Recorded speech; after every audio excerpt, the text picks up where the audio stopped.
Il est rentré tôt, s'attendant au silence. Au lieu de cela, le milliardaire se figea devant la porte de la chambre de son père. La femme de ménage était penchée en avant, son père frêle s'agrippait à elle, la sueur dégoulinait, tous deux tremblants au bord de l'effondrement. Ce qui semblait scandaleux, était tout autre, une vérité sur la dignité, le sacrifice et la loyauté que personne n'avait vu venir. Avant de nous plonger dans l'histoire, dites-nous dans les commentaires quelle heure il est et d'où vous regardez. C'est parti. Doucement, Monsieur Quint. Lentement.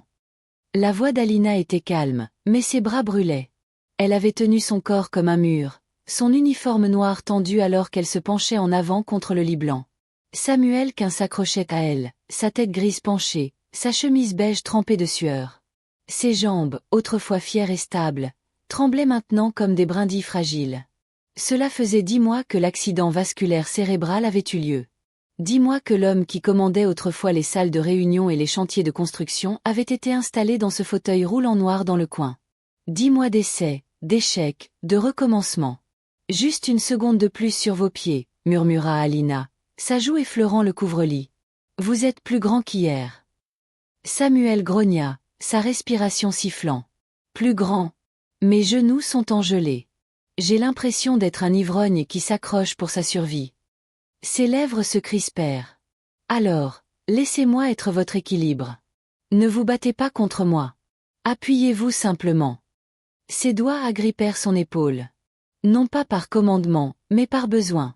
Je n'aurais jamais pensé que je finirais comme ça, murmura-t-il. Un vieil homme accroché à une fille qui fait la moitié de sa taille.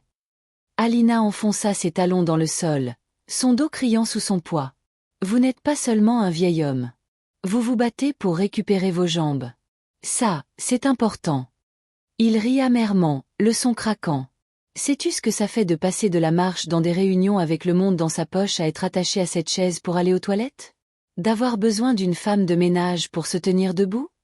La gorge d'Alina se serra. Je sais ce que ça fait de perdre sa dignité. Peut-être pas de la même manière, mais je sais. Il la regarda, la sueur coulant le long de sa tempe. Toi, tu es jeune, forte. Ses bras tremblaient, mais elle le tenait droit. Fort ne veut pas dire indemne. J'ai grandi en portant plus que ce que j'aurais dû. C'est peut-être pour ça que je peux vous tenir maintenant. La poitrine de Samuel se souleva et retomba lourdement. Sa voix s'adoucit. Je déteste que mon fils me voie comme ça. Autrefois, il me regardait comme si j'étais du fer. Maintenant, il détourne le regard, effrayé par la vérité. Alina cligna des yeux pour chasser les larmes.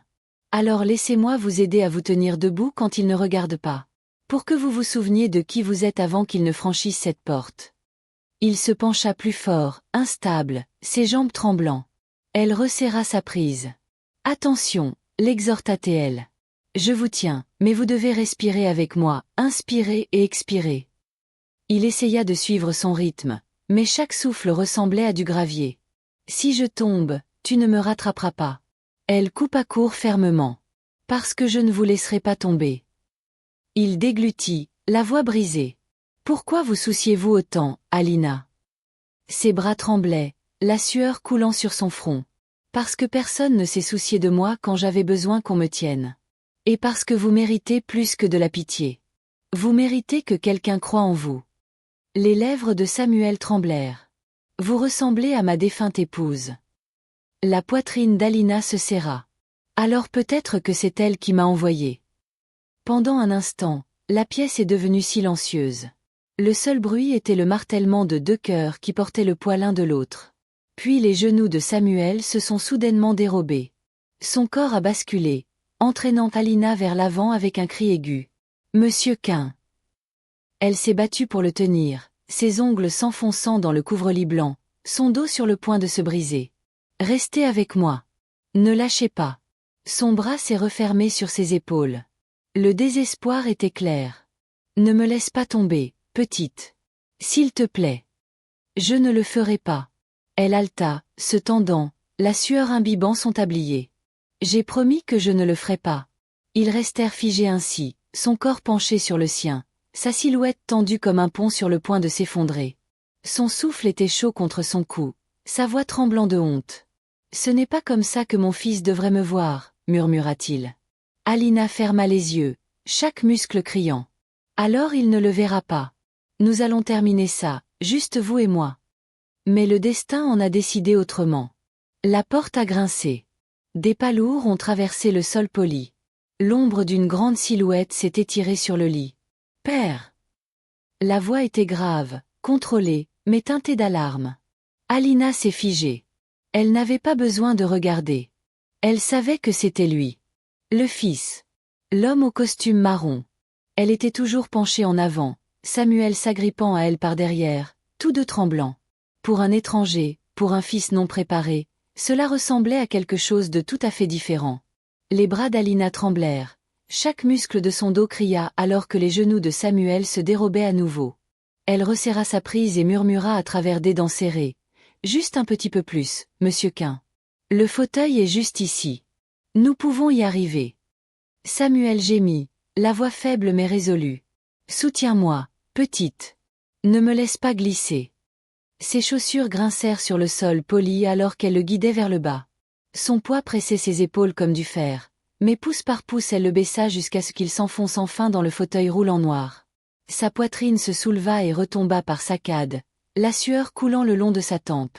Alina trébucha en arrière, s'effondrant contre le cadre du lit, haletant pour de l'air. Son tablier collait à sa peau moite, ses bras tremblants de l'effort. Mais elle se força à se redresser, car elle pouvait déjà sentir les yeux du fils sur elle. Dorian Quint se tenait dans l'embrasure de la porte, son costume marron impeccable, son regard perçant et inflexible. « Qu'est-ce que je viens de voir ?» dit-il lentement. La gorge d'Alina se serra, les mots s'en mêlant en elle. Elle savait à quoi cela devait ressembler. Elle penchait en avant, Samuel s'appuyant lourdement sur elle, mais la vérité était plus simple, plus dure et bien moins scandaleuse. Avant qu'elle ne puisse parler, Samuel leva la tête. Sa voix était faible mais ferme. « Ne la regarde pas comme ça, Dorian. Elle m'aidait, elle t'aidait. » Les yeux de Dorian se plissèrent. En se mettant dans cette position? En prenant un risque dont elle ne devrait même pas s'approcher. Alina trouva finalement sa voix. Il n'y avait personne d'autre. La thérapeute était censée venir ce matin, mais la séance a été annulée à nouveau. Le sourcil de Dorian se fronça. Annulée? Pourquoi? La gérante de la maison a dit que c'était trop cher de maintenir 2 séances par semaine, dit Alina, sa voix tremblante mais ferme de conviction. Elle m'a dit de me contenter de suivre les instructions imprimées. La thérapeute est partie. J'ai essayé, monsieur. J'ai fait exactement ce qui était écrit. Mais quand la jambe de monsieur Quint a lâché, je n'ai eu d'autre choix que de le soutenir. Elle désigna le papier plié qui se trouvait sur la table de nuit. Les instructions de la thérapeute avec des caractères noirs et gras. Protocole de transfert. Comptez jusqu'à 3. Pivotez le fauteuil incliné à 45 degrés. Dorian s'est avancé, le ramassant, sa mâchoire serrée. La preuve était indéniable. Samuel posa une main tremblante sur celle d'Alina. Elle ne m'a pas abandonné, fils. Elle m'a empêché de tomber. Sans elle, tu serais rentré pour me trouver brisé par terre. Alina cligna des yeux pour chasser les larmes, forçant les mots à sortir. Je ne l'ai pas fait pour être remercié. Je l'ai fait parce qu'il m'a demandé de ne pas le laisser abandonner. Dorian regarda son père, frêle, trempé de sueur, mais droit dans le fauteuil, puis se retourna vers Alina, ses bras tremblants, son tablier froissé, chaque détail criant la lutte. Sa voix se brisa. Je pensais à autre chose. Les yeux de Samuel se durcirent. Alors tu t'es trompé. Et tu devrais avoir honte de toi.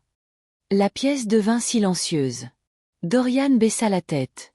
Il s'agenouilla à côté du fauteuil roulant, ses chaussures polies grinçant sur le sol. Père, Alina, je suis désolé. J'ai mal jugé ce que j'ai vu. Samuel secoua la tête faiblement. Ne t'excuse pas auprès de moi. Excuse-toi auprès d'elle. C'est elle qui porte mon poids. Dorian se tourna vers Alina. J'aurais dû vous faire confiance. Au lieu de cela, j'ai laissé ma suspicion m'aveugler. Cela ne se reproduira plus. Elle déglutit, sa voix douce mais ferme. Tout ce que je demande, c'est qu'ils reçoivent les soins qu'ils méritent. Une seule personne ne peut pas remplacer un thérapeute. C'est dangereux pour lui et pour moi. La mâchoire de Dorian se serra. La gérante qui a annulé ces sessions est renvoyée. Je vais les rétablir immédiatement et les doubler si nécessaire. Et vous, il regarda droit dans les yeux fatigués d'Alina, vous n'aurez plus jamais à porter ce fardeau seul. Ses lèvres tremblèrent, le soulagement perçant la peur. Merci, monsieur. Samuel laissa échapper un rire tremblant, un son à la fois faible et fier. On dirait que le garçon écoute encore quand il le faut. Les yeux de Dorian s'adoucirent. J'ai failli vous faire faux bond tous les deux aujourd'hui, mais je vais t'arranger les choses. Il tendit la main vers les poignées du fauteuil roulant, ses mains fermes, son expression résolue. Pour la première fois depuis des mois, Samuel se laissa tomber en arrière, sa fierté intacte. Alina se tenait à proximité, une main posée doucement sur l'épaule de Samuel. Elle avait donné presque toute sa force, mais le regard dans ses yeux disait qu'elle le ferait à nouveau si cela signifiait préserver sa dignité. Et pour la première fois, Dorian l'a vu clairement. Pas un scandale, pas une faiblesse, mais de la loyauté et du sacrifice. Lorsque la suspicion nous aveugle, nous risquons de détruire les personnes mêmes qui se battent le plus pour nous. Auriez-vous fait confiance à vos yeux ou vous seriez-vous arrêté pour écouter? Partagez vos réflexions dans les commentaires.